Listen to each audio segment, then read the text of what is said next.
ख्वाजा अजमेरी की दरगाह कह रहे नहीं है। अरे सर, अगर मैं इस पार्लियामेंट में खोद दूं, इसमें गड़ा कर दूं, तो खाने जहां का हिस्सा मिलेगा तो मेरी हो जाएगी। ये को गवर्नमेंट के एजुकेशन इदारों में हिजाब पहनने से रोका जा रहा है कि आप ये नहीं खा सकते, आप वो नहीं खा सकते। कैटल स्लॉटर एक्ट का एक्ट बना दिया। आप बताइए कि हरियाणा, राजस्थान में पुलिस की अख्तियारात गौरक्षक को दे दिए और उन अख्तियारात का बेजा इस्तेमाल मॉब लिंचिंग में हुआ। किसका हुआ? और नसीर को, जुनैद और नसीर को गाटमीका के थे, उनको जिंदा जला दिया गया। सर, फिर प्रोपगेट, आप ये आर्टिकल 25 का 3rd सेक्शन प्रोपगेट, आज आप देख रहे हैं कि मुझसे पूछा जा रहा है कि 500 साल पहले तुम्हारी मस्जिद थी, नहीं थी। स्वागत है आपका AMK न्यूज चैनल में। मैं आपके साथ मोहम्मद यासीन नईकुड़ी।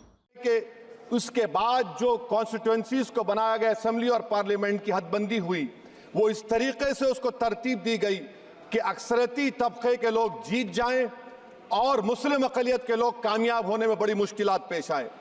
इसीलिए 2007 में सच्चर कमेटी ने कहा था, सिफारिशात में कहा कि अब जब हदबंदी होगी तो माकूल तरीके से बनाए जाए ताकि मुसलमान पार्लियामेंट और असेंबली के इलेक्शन जीत सके। मुझे नहीं मालूम कि अब नए सेंसस के बाद जब हदबंदी होगी तो उसकी सिफारिशात को रखा जाएगा या फिर मार्जिनलाइजेशन जो मुसलमानों का हो रहा है 75 साल से, वो चलता रहेगा। सर, जब पार्लियामानी जमहूरियत की कामयाबी किस बुनियाद पर होती है? पार्लियामानी जमहूरियत की कामयाबी का पैमाना मैं आपको बताता हूं। Article 25, article 26, article 29, article 30, article 14, article 21, ये 4 बुनियादी राइट्स है आइन में, जिसको हम सामने रखकर मैं आपको बताऊंगा कि क्या वाकई में उन कमजोर तबकात से इंसाफ हुआ। मिसाल के तौर पर आर्टिकल 15 और 16, सर, 1950 का प्रेसिडेंशियल ऑर्डर निकला, तारीखी नाइंसाफी के खात्मे के लिए रिजर्वेशन दिया गया, तारीखी नाइंसाफी के लिए हजारों साल के जुल्म की बिना पर, मगर उनको नहीं मिला जिनका मजहब इस्लाम और मुसलमान था, उनसे भी नाइंसाफी जुल्म हुआ। दूसरी बात सर, दूसरी बात, दफा 25 में प्रोफेस कहा गया, आर्टिकल 25 टॉक्स प्रोफेस। सर, आज मेरी बेटियों को गवर्नमेंट के एजुकेशन इदारों में हिजाब पहनने से रोका जा रहा है, तो ये आर्टिकल 25 का प्रोफेस कहां तक कामयाब हुआ, ये अक्लमंद लोगों पर छोड़ता हूं।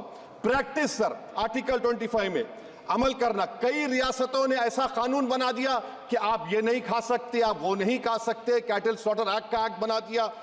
आप बताइए कि हरियाणा, राजस्थान में पुलिस की अख्तियारात गौरक्षक को दे दिए और उन अख्तियारात का बेजा इस्तेमाल मॉब लिंचिंग में हुआ। किसका हुआ? एक लड़का था साबिर मलिक, बंगाल का, मार के पीट कर मार दिया गया। क्यों? क्योंकि उसने बीफ खाया, बाद में मालूम हुआ नहीं खाया। जुनैद और नसीर को गाटमीका के थे, उनको जिंदा जला दिया गया। सर, फिर प्रोपगेट, आप ये आर्टिकल 25 का 3rd सेक्शन प्रोपगेट, आज आप देख रहे हैं कि मुझसे पूछा जा रहा है कि 500 साल पहले तुम्हारी मस्जिद थी, नहीं थी। ख्वाजा अजमेरी की दरगाह कह रहे नहीं है। अरे सर, अगर मैं इस पार्लियामेंट में खोद दूं, इसमें गड़ा कर दूं, तो खाने जहां का हिस्सा मिलेगा तो मेरी हो जाएगी। ये आप बताइए। अब आप देखिए ये प्रोपगेट क्या हो रहा है। अच्छा, जो तब्दीली मजहब का कानून, तब्दीली मजहब, मैं तब्दील मजहब नहीं कर सकता, सरकार से पूछना पड़ेगा मुझे अपना मजहब बदलने के लिए। अगर अंबेडकर आज जिंदा होते तो बाबा साहब को भी कहते कि आप जाकर परमिशन लो, तब मजहब बदलना पड़ेगा आपको। ये हालात आज यहां पर पैदा हो चुकी है। सर, आर्टिकल 26 देखिए, it gives religious denomination the right to establish and maintain institution for religion charitable. वजीर आजम कहते हैं कि वक्फ का ताल्लुक संविधान से नहीं है। अरे कौन पढ़ा रहा है वजीर आजम को? आर्टिकल 26 पढ़ा लीजिए। आर्टिकल 26 की बात कही गई। मकसद क्या है कि वक्फ की जायदादों को अक्सरती तबके के लिए छीन कर दे दिया जाए।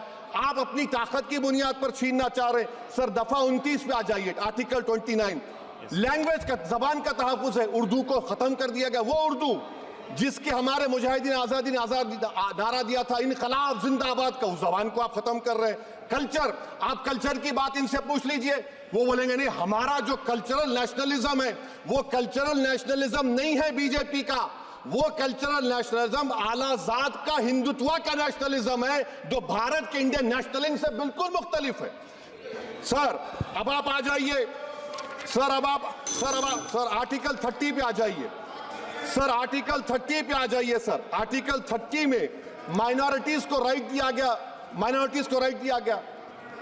This house has passed a law in 1981 to give minority AMU. This government went to the Supreme Court and said, no, we'll oppose minority status. This house voice was suppressed in the Supreme Court, sir. That is why I say that the executive has argued contrary to the parliament. Sir, right to life तो उस वक्त भी था। मैं आपको मिसाल दे रहा हूं सर। दिसंबर 63 में 63 में कश्मीर में रसूलुल्लाह सल्लल्लाहु अलैहि वसल्लम के मुंह मुबारक की चोरी हुई तो पूरे देश में sir only 2 minutes sir, Please, I know. Only 2 minutes, sir. Please, sir, only 2. Time is not the Prime Minister has to... Sir, I'm concluding. I'm concluding. Please, he has to reply. Listen Please. to me, sir. Sir, my Shikwa Hind Bayan. Please, 1 minute. I'll conclude, sir. 2 minutes. Now, in Article 20, after that in 63, 8 lakh Muslims were pushed into East Pakistan. What has changed? Please tell me. 2013, Muzaffarnagar, 50,000 were shifted. Sir, riots to rights happened. Nelly massacre. Hashimpura, Maliana, Mumbai 93, Ahmedabad 69, Gujarat 2002, 22, Delhi 84, Delhi. Nothing has changed, sir. Lastly, sir. Please. Lastly, sir. On judiciary, sir. On judiciary, sir. I'm concluding. On judiciary, sir. CAA is not being heard. 2 sitting chief ministers get bail, but Stan Swamy died in the prison, sir. That is why I say the institution functioning of judiciary please conclude. And lastly, sir, just now Ravi Shankar Prasad had quoted a book. In that book, there's a Tipu Sultan also. Okay. That is sir. I'm concluding by reciting a share. On this I conclude, sir. Nisar में तेरी गलियों के वतन के जहां चली है रस्म के कोई ना सर उठा के चले जो कोई चाहने वाला तवाफ को निकले नजर चुरा के चले सर हम जिस्म व जान बचा के चले बहुत है जुल्म दस्ते बहाना के लिए सर हम जो चंद अहले जुनू तेरे नाम ले वाले इख्तिदार की कुर्सियों पर बैठने वाले जो लोग थे और है वो इंटेलेक्चुअली डिसऑनेस्ट है। संविधान सच्चा है। जय भीम जय भीम। और ज्यादा खबरों से जुड़ने के लिए हमारे इस चैनल को लाइक करें, सब्सक्राइब करें और बेल आइकॉन दबाना ना भूलें।